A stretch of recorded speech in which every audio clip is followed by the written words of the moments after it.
Shalom. Selamat pagi Bapak Ibu Saudara yang terkasih dalam Tuhan. Ada sukacita Bapak Ibu. Haleluya. Sebab hari ini kita boleh bersama-sama memperingati kebangkitan Tuhan kita. Kita boleh bersama-sama Tuhan memberikan kemenangan bagi hidup kita. Amin. Mari kita satukan hati, kita tundukkan kepala. Kita akan masuk di dalam doa. Bapak, kami berterima kasih, kami mengucap syukur, sebab yang kami tahu Engkau Tuhan yang sudah mati dan Engkau Tuhan yang tidak pernah lupa bangkit Tuhan. Untuk itu kami percaya kebangkitan-Mu membawa kemerdekaan bagi kami, kebangkitan-Mu menang atas maut, kebangkitan-Mu memberikan kekuatan bagi setiap kami, kebangkitan-Mu membawa sukacita bagi kami. Untuk itu tidak ada alasan untuk kami tidak bersorak dan bersuka cita untuk memuji dan meninggikan nama-Mu Tuhan. Terima kasih Tuhan, bertahtalah di atas pujian dan penyembahan kami saat ini, hanya di dalam nama Tuhan Yesus. Haleluya. Amin. Terima kasih Tuhan.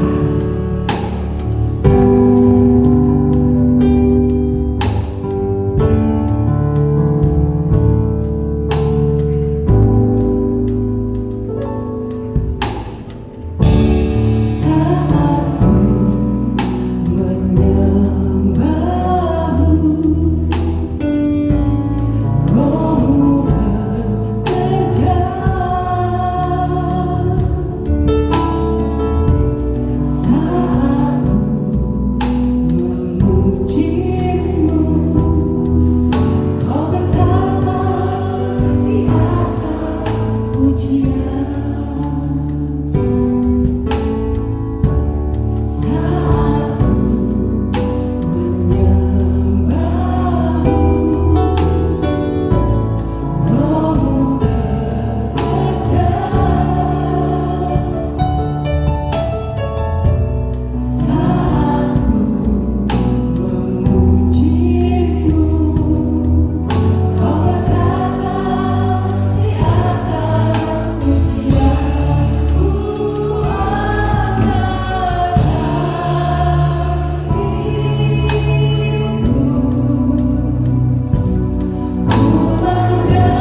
bersyukur Tuhan.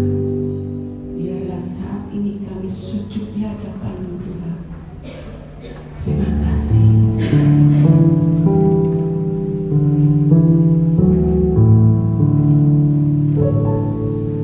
Sujud di hadapannya,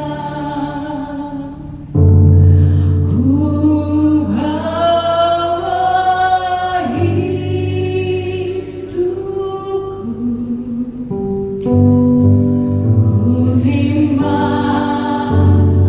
anugerahnya, Dia ampuniku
tersenyum. Selamat Paskah. Kita bersuka cita karena Tuhan kita bangkit dari kematian, mengalahkan setiap maut.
grup SAN kita, kami persilakan.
kasih untuk kurusan kita dari Ngoro.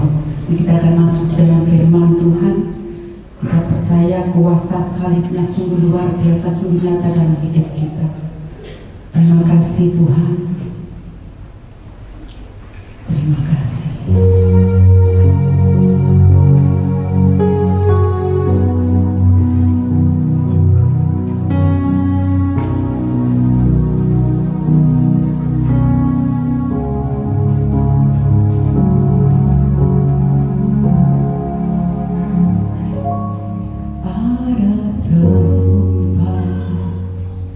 Yang kukira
Engkau Tuhan yang bangkit dan hidup dan menang atas segala maut dalam kehidupan kami.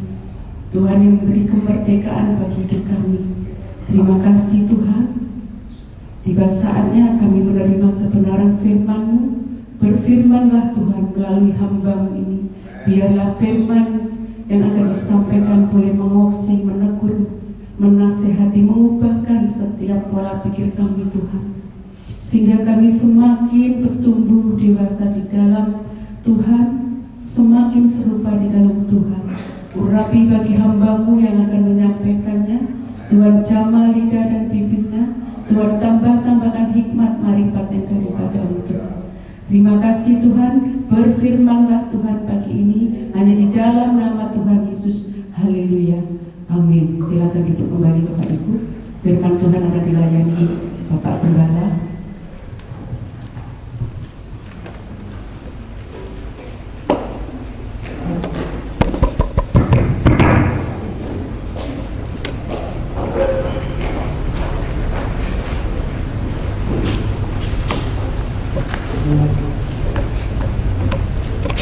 Saya ucapkan selamat pagi saudaraku.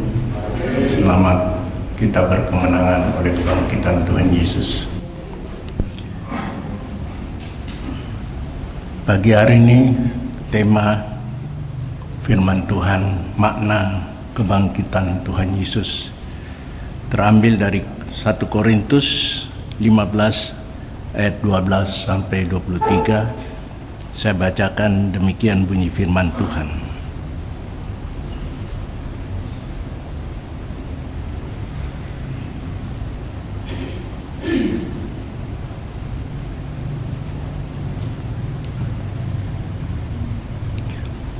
Jadi, bila mana kamu memberitakan bahwa Kristus dibangkitkan dari antara orang mati, bagaimana mungkin ada di antara kamu yang mengatakan bahwa tidak ada kebangkitan orang mati? Kalau tidak ada kebangkitan orang mati, maka Kristus juga tidak dibangkitkan. Tetapi andai kata Kristus tidak dibangkitkan, maka sia-sialah pemberitaan kami dan sia-sialah juga kepercayaan kamu. Amin. Saudara-saudaraku, dari 3 ayat ini saja kita dapat melihat bahwa begitu pentingnya kebangkitan Tuhan bagi kehidupan kita. Ya, sebab pada saat Tuhan Yesus mati, taruhlah menjadi substitusi bagi kita, menggantikan kita, tetapi dia tidak bangkit. Apalah artinya? Pasti mata apple to apple, ya kan? Dia tidak akan mewakili, merepresentasi seluruh manusia di dunia ini. Apa sebabnya? Sebab dia juga manusia, nggak bangkit. Nah, melalui kebangkitan dia, membuat kita yang tadinya dirancang oleh Tuhan untuk hidup kekal, Tuhan itu membuat kita itu untuk hidup kekal, tetapi hidup kekal yang berkualitas. Waktu Tuhan menciptakan manusia dari debu dan menghembuskan napas hidup, itu Tuhan menciptakan untuk segambar dengan image Allah. Jadi dia merencanakan untuk manusia ini berkembang biak di dalam kekekalan. Tetapi Tuhan juga, seperti yang saya katakan, dia ingin manusia itu berkualitas di dalam iman. Dia mau, sekalipun bahan bakunya itu terdiri dari 2 unsur, yaitu unsur fana dan unsur kekal. Ya, unsur fana itu tanah, unsur kekal itu adalah napas hidup Allah. Itu menyatu. Tetapi Tuhan tetap merancang untuk hidup di dalam kekekalan. Itu sebabnya diciptakan Taman Eden. Tetapi karena kita jatuh dalam dosa, manusia pertama itu ya yang diciptakan lain dengan penciptaan saudara dan saya. Kita diciptakan dari hasil hubungan suami istri. Adam diciptakan dari tidak ada, nihil, sama sekali tidak ada. Tuhan jadikan debu, napas hidup dihembuskan ke dalamnya, jadilah makhluk hidup yang punya jiwa. Jiwa itu punya pikiran, perasaan, dan kemauan. Nah, orang-orang Korintus ini berpikir, karena sebagian, jadi bukan banyak ya. Di sini kita katakan sebagian dari kalian, itu berarti tidak banyak. Tetapi kenapa begitu serius Rasul Paulus menekankan, mengajarkan, meluruskan ajaran ini? Sebab begini, saudaraku, kita itu jangan berpikir bahwa kalau di dalam gereja ada yang sesat, diam aja. Kan cuma 2, cuma 3, cuma 4. Nanti yang banyak ini akan mempengaruhi dia. Saudaraku, saya mau katakan ya,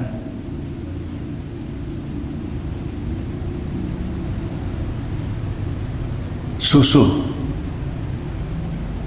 sebelanga itu banyak kan, nila setitik rusak. Nggak ada yang orang tak kasih susu ya, nilanya setitik aja. Oh, nggak apa-apa, titik omben, mati kita. Begitu juga, itu sebabnya Tuhan mengajarkan jangan ada ragi. Itu berpengaruh. Hal-hal yang negatif itu sangat berdampak, saudara.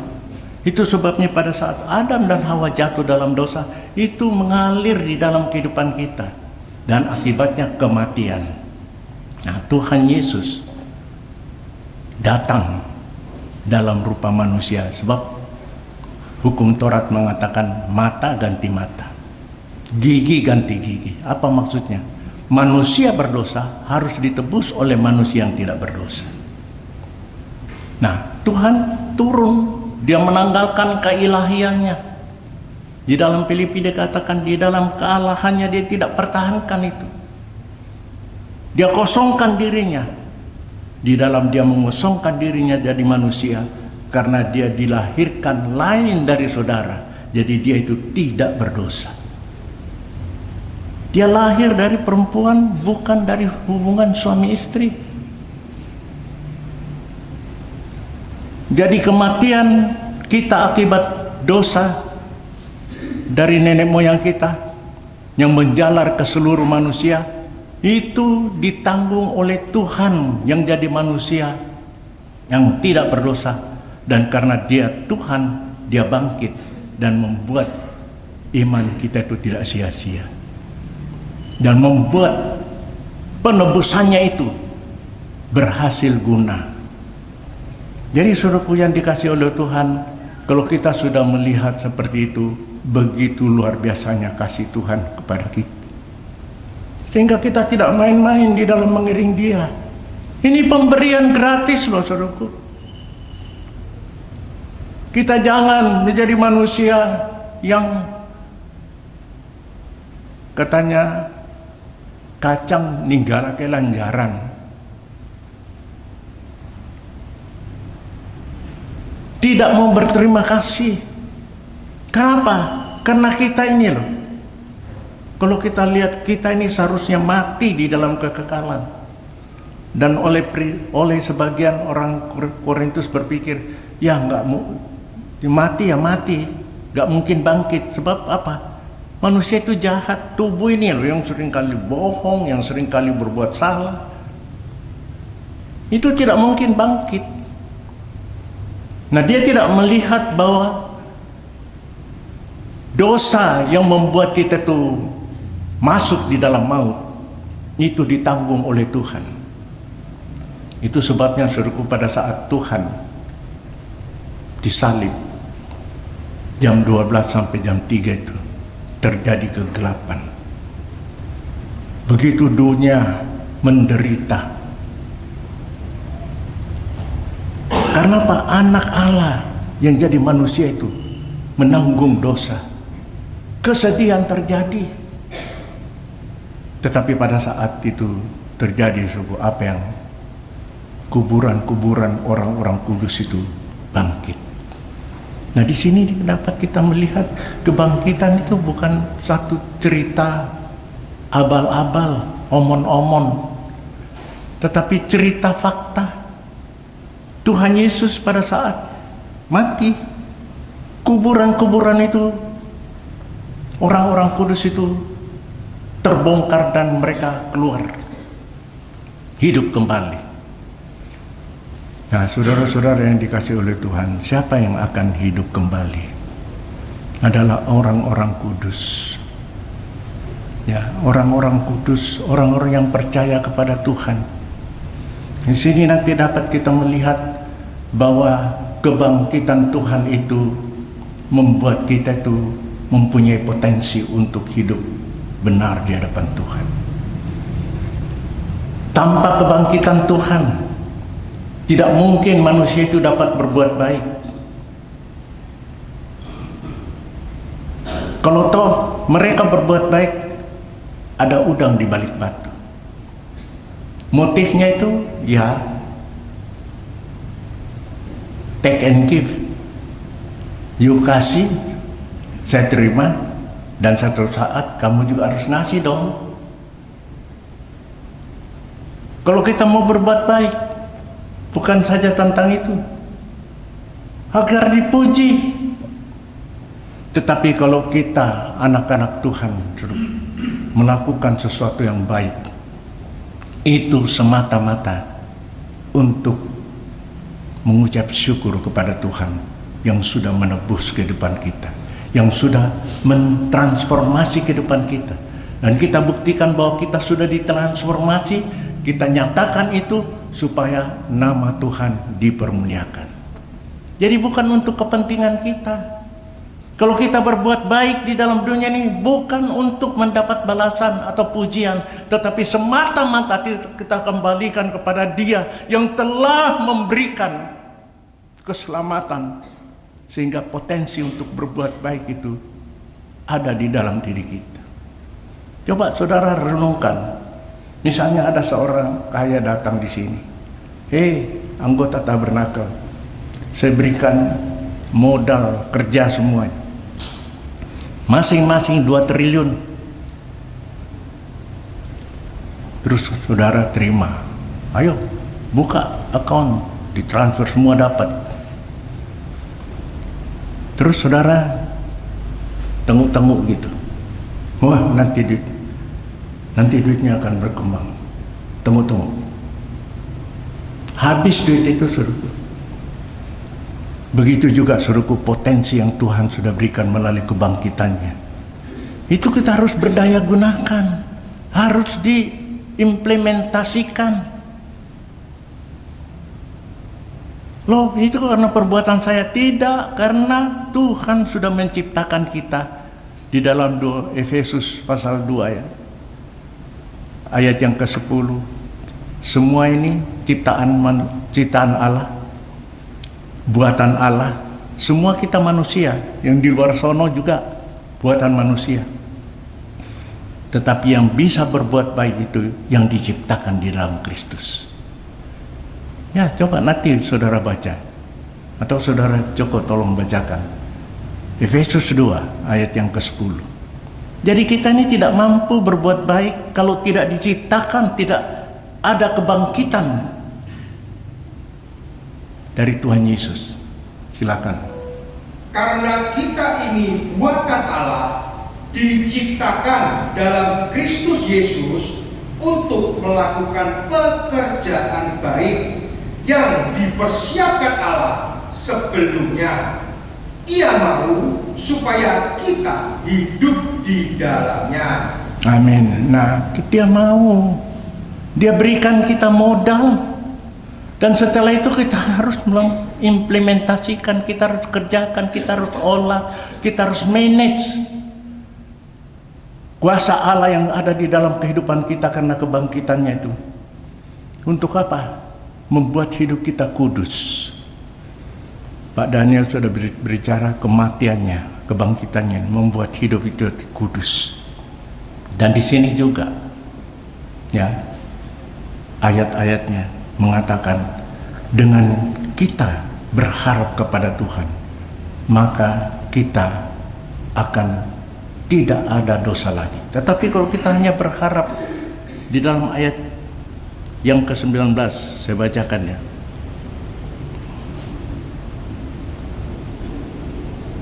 Jikalau kita hanya dalam hidup ini saja, untuk daging ini saja, ya, yang fana ini,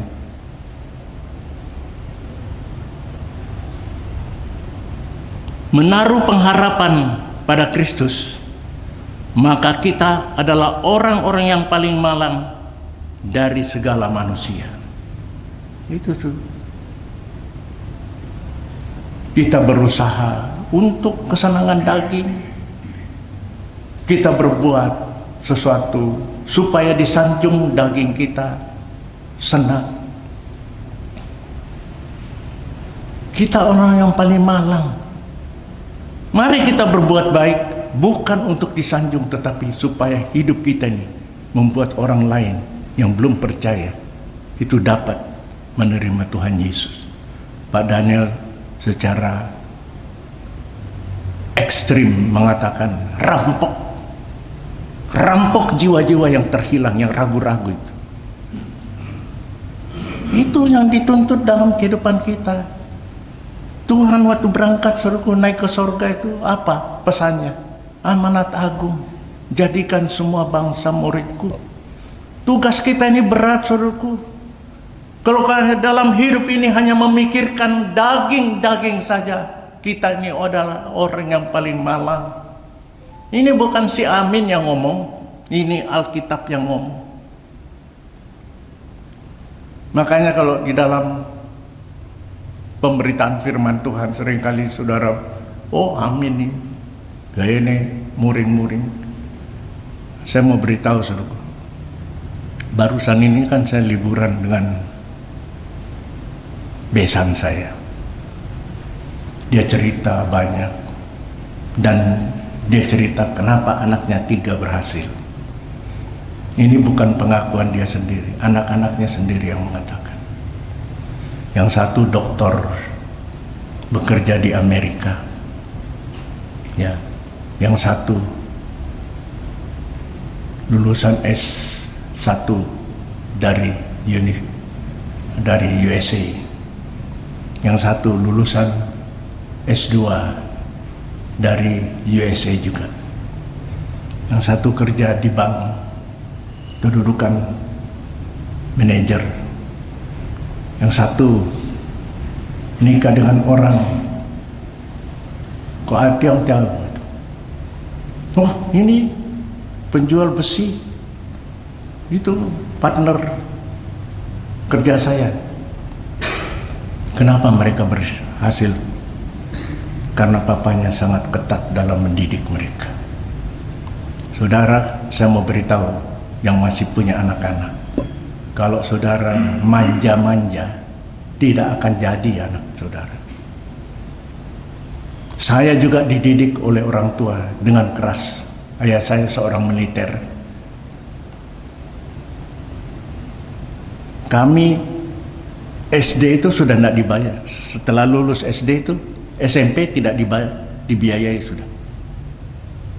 Tapi karena papa dan mama mendidik kami dengan baik, semangat untuk sekolah ada terus. Saya saking bukan orang yang dulat-dulit, saudaraku. Kalau saya dulat-dulit, saya kaya. Bayangkan, ini nggak nyombong ya, saudaraku. Orang Jerman itu, anak buahnya waktu saya kerja berbisnis di dalam eskalator lift itu teknisinya datang untuk memasang eskalator di batang yang saya pasang. Dia lihat, loh, Amin ini semangatnya. Saya kontak bos saya ya, kamu kerjasama. Ya, saya tidak larang, betul. Amin, datang sini. Nah, saya pikir kalau saya datang, dia tanya, modalmu berapa, Min? Saya orang nggak punya. Saya juga tidak akan cari, wah ini Tommy yang punya duit banyak tak parani. Oh, saya ikut nanti terseret yang enggak. Saya tidak mau, suruh. Bisnis saya bukan hancur karena saya gagal melakukannya. Itu saudara suaminya si Ita itu tahu. Pendeta Hadi Setiawan tahu. Maji tahu. Saya banyak dikibulin orang, tetapi saya tidak pernah ribut. Tetapi Tuhan memelihara hidup saya. Itu yang saya mau beritahu kepada saudara. Kalau saya ditolong, saudara juga. Tak tersembunyi kuasa Allah. Kalau orang lain ditolong, saya juga. Harus kita akui begitu. Kapan kita bisa ditolong oleh Tuhan? Pada saat hidup kita oleh kebangkitan Tuhan sudah dibarui. Dan kita nyatakan itu, implementasikan itu di dalam tindakan-tindakan tanpa pamrih.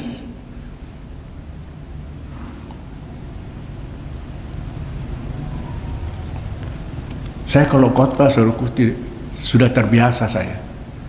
Tidak bisa guyon-guyon. Saya kalau nonton Sri Mulat enggak suka saya. Saya enggak mau ketawa-ketawa yang kemunafikan. Oh, digai-gai terus guyu. Kalau yang nyata-nyata saya bisa ketawa terbahak-bahak. Itu sebabnya kalau orang bawa saya, nonton Sri Mulat Min. Enggak. Loh kenapa? Saya enggak mungkin ketawa di situ. Sebab apa? Itu drama. Saya enggak suka nonton kecuali film yang betul-betul kisah nyata. Nah, itu saya tonton. Jadi suruhku yang dikasih oleh Tuhan, saya orangnya tidak mau bermunafik ria. Kalau tidak senang, saya tidak senang. Saya senang, saya senang. Saya tidak mau tidak senang, pura-pura. Salah di mata Tuhan. Tuhan itu melihat hati kita. Ya, jadi suruhku, saya mau tekankan bahwa kita ini layak untuk hidup kudus karena apa? Kebangkitan Tuhan. Karena tanpa kebangkitan Tuhan, maka tidak mungkin ada kebangkitan kita yang sudah mati, yang berlumuran dosa. Tidak ada, tidak mungkin ada pengampunan.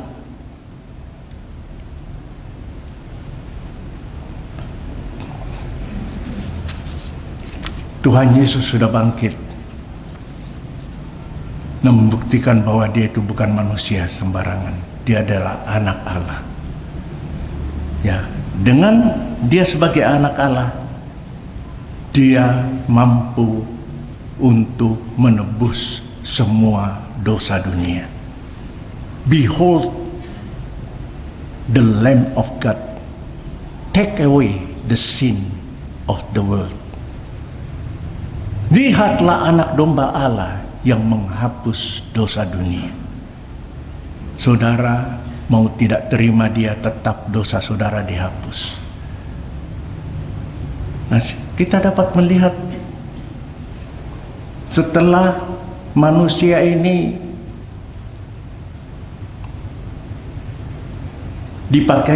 dicari oleh Tuhan, kemudian dipakaikan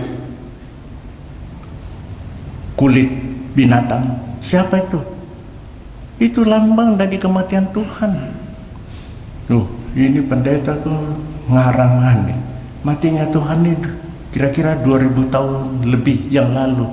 Kok bisa mengatakan itu kulit binatang itu adalah simbol dari kekudusan Kristus yang mengcover kehidupan Adam dan Hawa yang telanjang? Coba saudara baca Alkitab dengan tenang. Ya. Di situ dikatakan, maka Allah mengambil. Loh, berarti sudah tersedia itu barang. Nah, oke, tersedia. Buktikan bahwa Tuhan Yesus itu sudah mati sebelum 2000 tahun yang lalu, sudah dikorbankan. Saudara baca di dalam Wahyu,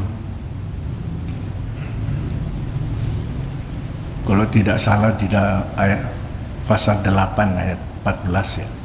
Di situ dikatakan orang yang menyembah kepada binatang itu, the beast, yang namanya tidak tersurat di dalam kitab kehidupan anak domba Allah, yang sudah tersembelih sebelum dunia dijadikan. Dalam terjemahan LAI agak kurang tepat, tetapi coba baca di King James. That had been slain before foundation of the world. Sebelum dunia ini diciptakan, sudah Tuhan siapkan pengorbanan itu, penebusan itu. Luar biasanya Tuhan. Coba renungkan saudaraku, begitu baiknya Tuhan kepada kita. Masihkah kita mau berbuat yang menyakiti hati Tuhan? Saya sendiri kalau ada rangsangan-rangsangan untuk berbuat dosa, saya teringat, Tuhan, Kau terlalu baik bagiku. Apa yang patut aku lakukan untuk membalas kebaikan-Mu? Sehingga puji Tuhan, dengan senantiasa melihat kebaikan Tuhan, kita tuh mendapat kekuatan kuasa untuk menangkal dosa-dosa kita.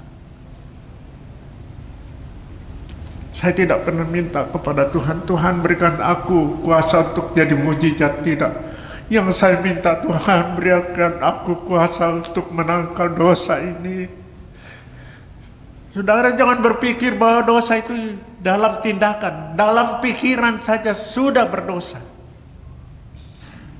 Dalam perasaan saja sudah berdosa. Begitu dosa itu membinasakan. Jadi perlu kita make a relationship with your God. So you get strength to against the devil.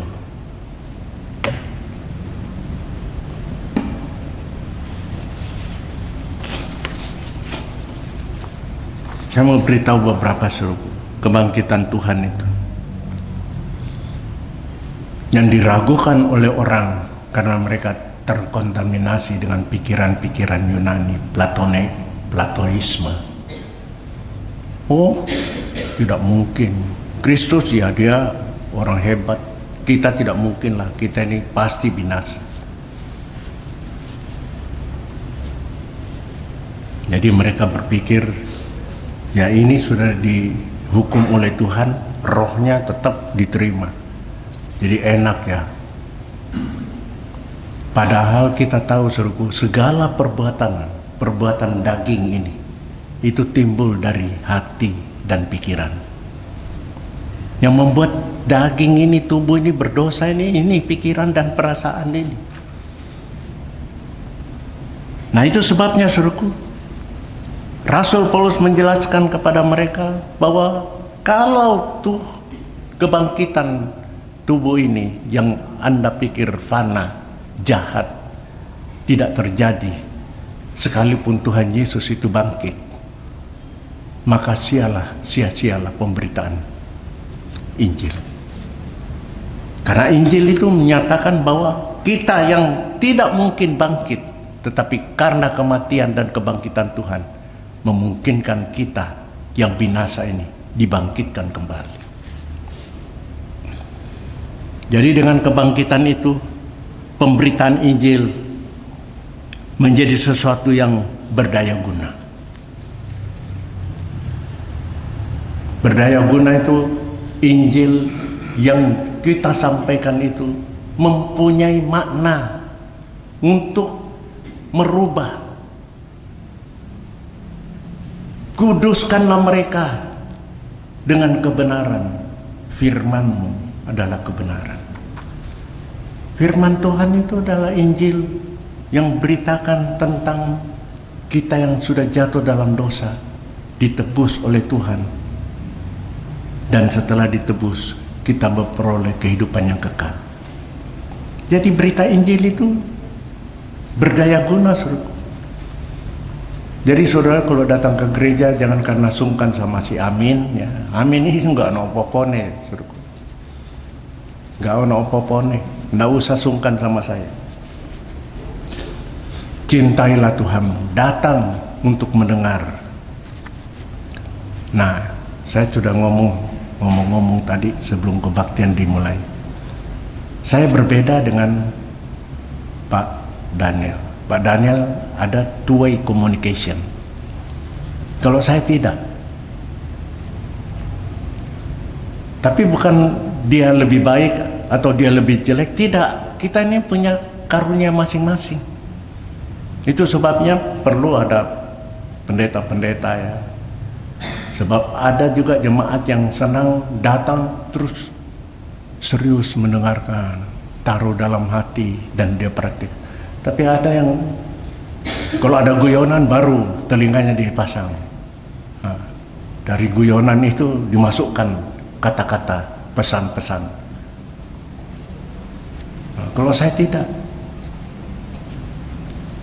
Berita Injil saya begitu, tanpa ada guyon-guyonan, tanpa ada ketopraan.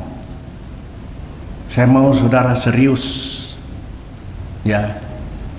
Saya waktu di LP3S itu dia katakan wajah serius. Bab tidak mau guyon saya. Kalau guyon yang benar.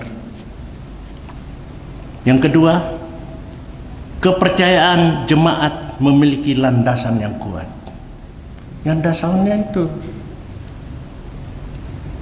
iman, itulah dasar dari segala sesuatu yang kita harapkan. Ada landasan pengharapan. Bukti dari segala sesuatu yang tidak kelihatan. Sekalipun tidak kelihatan, kita tetap mempunyai landasan yang kuat, berpengharapan akan firman Tuhan. Sebab Dia kita yakini adalah Allah yang telah bangkit, yang tidak pernah berbohong.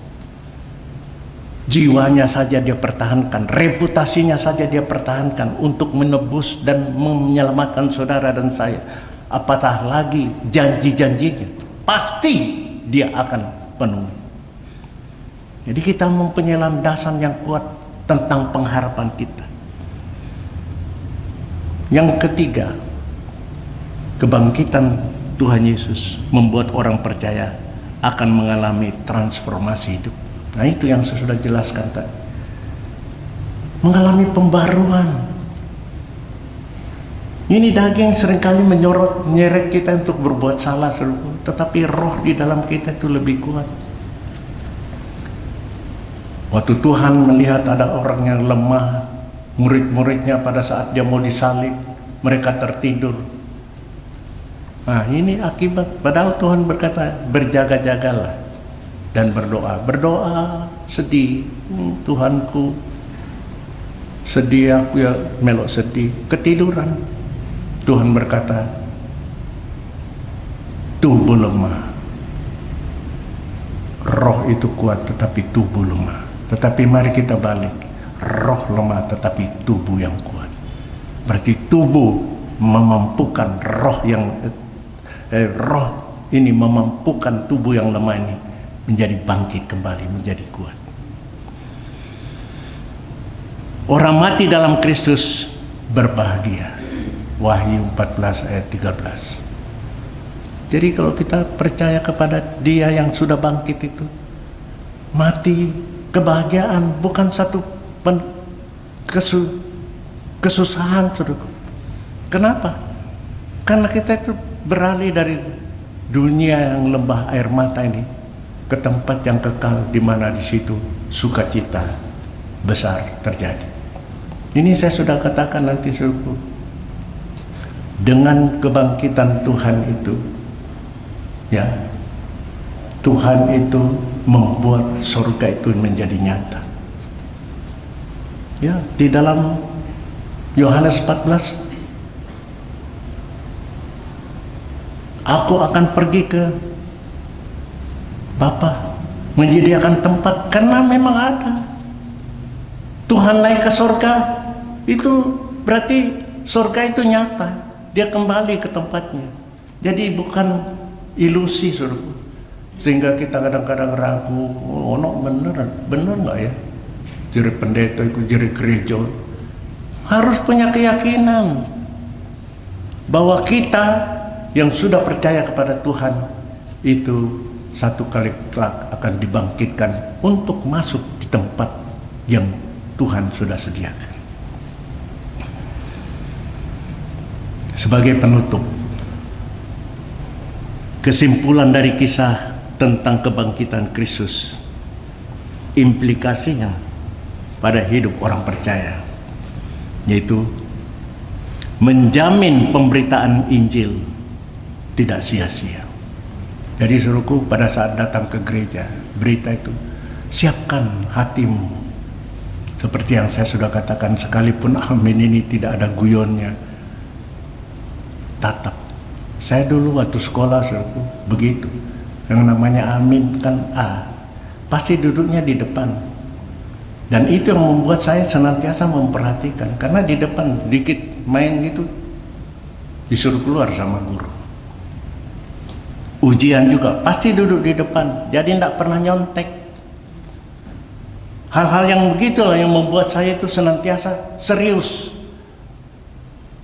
pekerjaan serius, melayani serius. To be or not to be. Kalau enggak ya tidak. Kalau enggak mau ya tidak sama sekali. Jangan coba-coba terus ditinggal.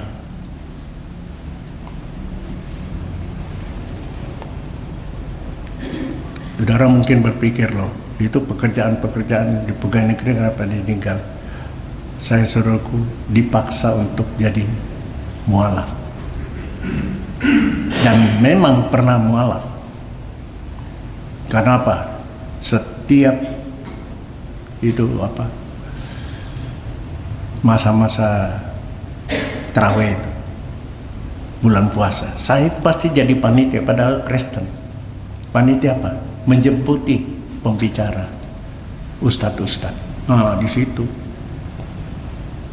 saya belum pernah kenal, baru datang turun, Pak Salombe masuk dulu. Dia berhormat gitu, terus dia cerita, Pak Salombe, Yesus Isa Al-Masih itu adalah Nabi kita yang paling begini. Waktu udah ada dua orang berantem, dia pisahkan, terus orang itu bilang, siapa kamu? Dia tidak bilang, saya ini Nabi. Enggak. Dia ambil tanah, dia kepel-kepel, dia tiup jadi burung. Saya pikir loh, Islam ini juga menyembah Tuhan Yesus, memuliakan Tuhan, kenapa tidak? Oke. Saya tidak nyombong, yang jadikan saya mualaf itu Profesor Sakia Derajat. Saudara boleh buka, itu Dirjen Bimas Islam, ditandatangani oleh siapa? Abdul Haris Nasution, Jenderal Bintang 5. Kalau saya bohong, detik ini juga Tuhan cabut nyawa saya. Betul. Saya bisa, paling tidak saya eselon 2 di pegawai negeri itu. Eselon 2 itu direktur, saudara. Saya tinggalkan. Bekerja di ini, dicurigai. Ada anak buah, Pak Yusuf, saya boleh main ke rumah? Ternyata dia selidiki. Dipanggil saya. Salombe, Yusuf, di rumahmu ada kompor Ariston ya? Ada AC Corona? Ada, Pak. Dari mana lo dapat? Dari sini kan. Lu ambil, beli dong. Kapan lu beli? Dipanggil itu bagian pembelian. Nih daftarnya, amin bayar. Gitu suruhku, diperlakukan gitu tidak membuat saya baru sedikit. Kalau saya suruhku di sini boleh tanya nih, 20 tahun melayani di sini saya tidak pernah dilaporkan apa-apa. Sampai istrinya Joni pernah negur saya. Karena apa? Kaum muda itu tidak ada kebaktian. Tahu-tahu mereka main futsal. Si Brian datang, pulang dia. Oh, tidak ada kebaktian. Si Anu, nggak ada kebaktiannya. Iya, loh, kok nggak tahu? Iya, karena mereka nggak lapor. Coba, saudara saya ditegur ini ya, saya bukan bohong. Jadi kalau kita ini minta laporan itu bukan mau nyombong, saudaraku, supaya tahu. Karena saya ini di dalam status sebagai manajer, harusnya kita ini tahu. Oh, itu tidak alkitabiah. Siapa bilang? Itu alkitabiah. Buktinya waktu Firaun mengangkat Yusuf menjadi perdana menteri di situ. Dia katakan tidak ada satupun yang bergerak di Mesir tanpa sepengetahuan Yusuf. Harus tahu. Jadi suruhku yang dikasih, tetapi saya tidak terlalu peduli dengan begitu. Dianggap apa? Karena apa? Saya berpikir memang saya orang yang tidak berharga, tetapi Tuhan mengangkat oleh kebangkitannya menjadikan saya berharga di matanya. Di manusia tidak ada harganya, no problem for me.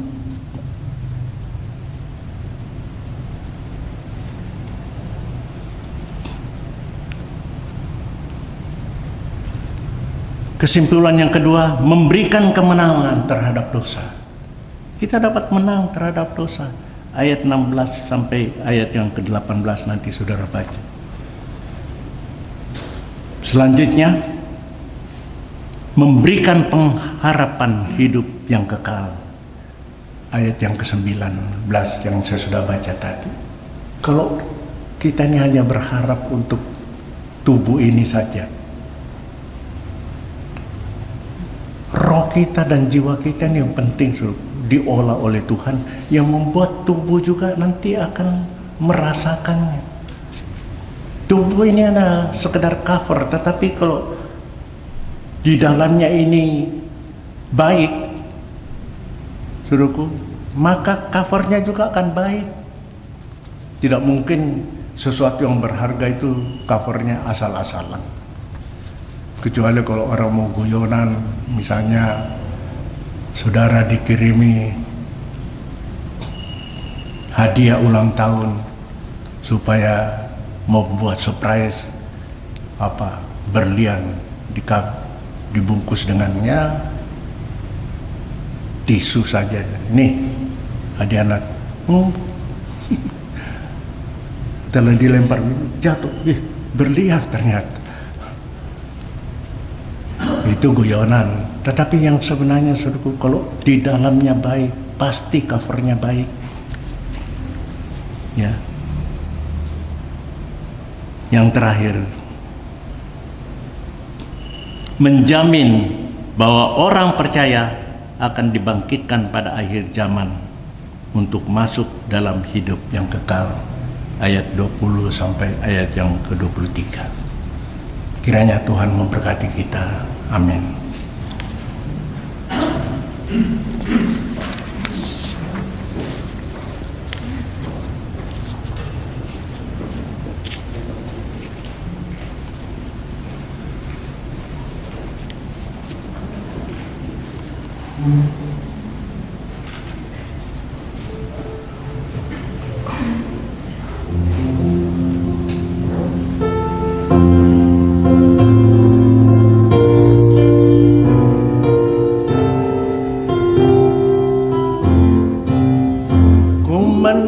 Ku menang bersama Tuhan, ku menang di dalam peperangan, ku menang atas segala setan.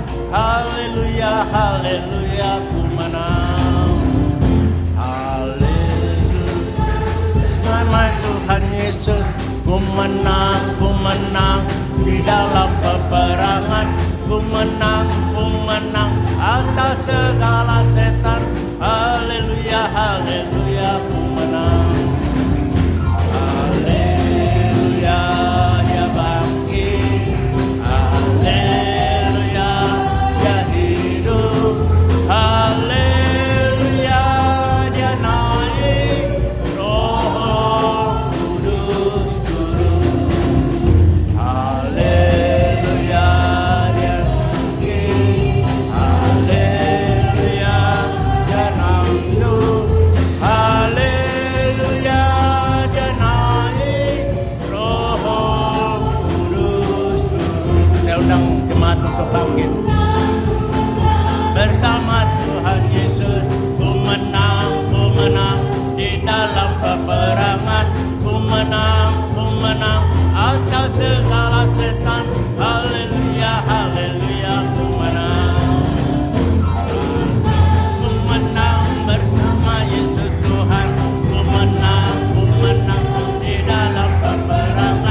kita tundukkan kepala kita. Terima kasih Tuhan untuk kebaikan-Mu Tuhan. Apa yang patut kami lakukan untuk membalas kebaikan-Mu? Tuhan rela mati menggantikan kami. Dan tidak sampai di situ saja, Tuhan bangkit dan naik ke surga untuk menyediakan tempat bagi kami yang percaya. Tuhan, biarlah kepercayaan kami ini semakin mendalam, karena landasannya adalah firman-Mu yang menjanjikan kami hidup kekal bersama dengan Tuhan sampai selama-lamanya. Hamba telah berhenti menyampaikan dengan segala kekurangan hamba, tetapi hamba yakin Roh Kudus, pribadi Allah yang luar biasa, akan memberikan hikmat kepada setiap kami dan akan menjelaskan lebih jauh, bahkan memateraikan firman-Mu di dalam hati setiap kami, untuk kami dapat menjadi pelaku-pelakunya, supaya hidup ini semakin berguna bagi hormat kemuliaan nama Tuhan.